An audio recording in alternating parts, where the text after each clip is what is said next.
কারণ গণভোটের প্রশ্নগুলোতে খুবই স্পষ্ট করে বলা ছিল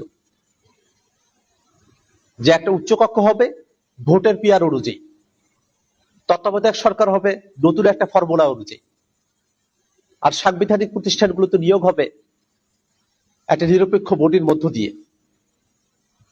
যে বিষয়গুলোতে আমরা সবাই একমত, এরকম 30টি বিষয় সেখানে উল্লেখ করা ছিল। আর কিছু বিষয় ছিল যেগুলো রাজনৈতিক দলগুলো তাদের ইশতেহার অনুযায়ী সেগুলোকে বাস্তবায়ন করতে পারবে। আমরা বিএনপির সাথে এই ডিবেটটাও করতে চাই আবারও, যে উচ্চকক্ষ যদি ভোটের পিয়ার অনুযায়ী হয় সেটাতেই কি আপনাদের আপত্তি? তত্ত্বাবধায়ক সরকার যদি নতুন একটা ফর্মুলায় হয় আপনাদের আপত্তি কি সেই জায়গায়? সাংবিধানিক প্রতিষ্ঠানগুলো সেটা একটা নিরপেক্ষ বডির মধ্য দিয়ে নিয়োগ হবে, আপনাদের আপত্তিটি কি সেই জায়গায়? সেটা খোলাসা হওয়া প্রয়োজন। মানুষ যখন কোনো একটা কাজ নিজে বাধ্য হয়ে করেছে বলে মনে করে, তখন সেই কাজটা বা তার আউটকাম যেটা, সেটাকে তারা নেতিবাচক ধরে নিয়ে এই কথাটা তারা বলে। প্রশ্ন তো এখন দাঁড়িয়ে যায়, সংস্কারের বিষয়গুলোকে কি তাহলে বিএনপি দেশ এবং জাতির জন্য নেতিবাচক মনে করে? আমরা তো বিএনপির সাথে দীর্ঘ সময় ধরে ঐক্যমত্য কমিশনে আলোচনা করেছি, এবং এক একটা দলের এক একটা মত, সবাই মিলে যদি আমরা একমত হতে পারতাম তাহলে তো গণভোটেরও প্রশ্ন আসার কথা ছিল না। আমরা সবাই একমত হয়ে যেতাম, ঐক্যমত্য কমিশনের সিদ্ধান্তটাই কার্যকর হয়ে যেত। আমরা সবাই একমত হতে পারি না, এই জন্যই তো আমরা আমাদের কোশ্চিন গুলোকে জনগণের কাছে নিয়ে গিয়েছি, এবং জনগণ যে সিদ্ধান্ত দেবে সেটা আমরা মেনে নেব, এই কথার ভিত্তিতেই তো গণভোটটা হয়েছে। এখনকার সময়ে এসে গণভোট হয়ে যাওয়ার পরে আপনারা আগে কি বলেছিলেন, ভিন্ন মত কোথায়, সেটা আপনারা যখন খুঁজতে যান তখন জনগণের যে রায় সেটাকে প্রত্যাখ্যান করা হয়। আমরা ঐক্যমত্য কমিশনে আলোচনা করেছিলাম, জাতীয় নাগরিক পার্টির পক্ষ থেকে বারংবার বলেছিলাম যে বাংলাদেশের এখন যে সাংবিধানিক সংকট, সেখান থেকে উত্তরণের জন্য গণপরিষদের মধ্য দিয়ে নতুন একটা সংবিধান প্রণয়ন করাই আমাদের মুক্তির পথ। বিএনপি বারংবার বলেছে সংসদের মধ্য দিয়েই এই সংবিধানের বিষয়গুলোকে সুরাহা করতে হবে। এবং যখন দেখা গেল ঐক্যমত্য কমিশনের আলোচনা সেটা রেকর্ডেড, যে সংবিধানের সাথে সম্পর্কিত বিষয়গুলো বেসিক স্ট্রাকচারকে ভায়োলেট করে যায়, বিদ্যমান যে বেসিক স্ট্রাকচার তার সঙ্গে সাযুজ্যপূর্ণ হয় না, আমরা অনেক দূর এগিয়ে যাওয়ার কথা বলছি, তখনই প্রশ্নটা এসেছিল যে শুধু কি সংশোধনের মধ্য দিয়ে সংবিধানের সাথে সম্পর্কিত বিষয়গুলোকে টেকসই করা সম্ভব?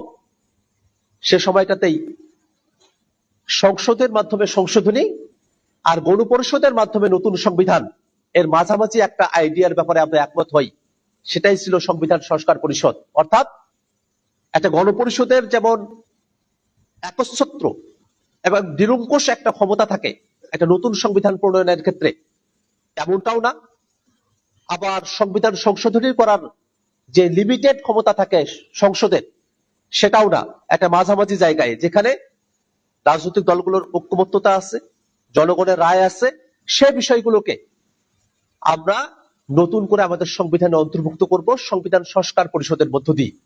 পরিষদের জন্য আলাদা কোনো প্রতিনিধিত্বের ব্যবস্থা না, যারা সারা দেশ থেকে জাতীয় সংসদের জন্য নির্বাচিত হবে তারাই সংবিধান সংস্কার পরিষদের সদস্য হবেন। যে কথাটা বিএনপি তখন বলতো যে সংসদের মধ্য দিয়েই পরিবর্তনটা, সংবিধানের বিষয়গুলোকে সুরাহা করা, আমরা তো ঠিক একই কথাটার উপরে এখনো আছি।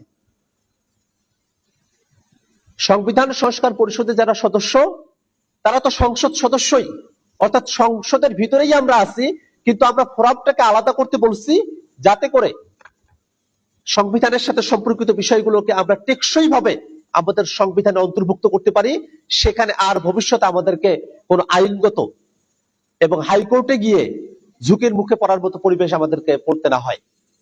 খুবই সিম্পল একটা আলাপ ছিল, কিন্তু সেখান থেকে তারা দূরে সরে এসেছেন। আমরা এই কথাটা এই কারণে বলি যে ক্ষমতায় আসার আগে নির্বাচনের সময়টাতে আপনারা গণভোটে হ্যাঁ এর কথা বলেছিলেন, কারণ আপনারা জানতেন যে তখন গণভোটে যদি আপনারা নায়ের পক্ষে অবস্থান নিতেন, জনগণ আপনাদের বিপক্ষে চলে যেত। সে জনগণ তো ভোটের পরে তারা নিষ্ক্রিয় হয়ে গেছে, ব্যাপারটা এমন না। এবং শুধুমাত্র নির্বাচনের মধ্য দিয়েই বা 5 বছর অপেক্ষা করেই তারপরেই অনেক কিছু হবে, বিষয়টা তো এমনও না। বাংলাদেশের জনগণ তারা তো এই জিনিসগুলো দেখভাল করছে, তারা তো খেয়াল রাখছে, এবং তারা সকলে প্রত্যাশা করছে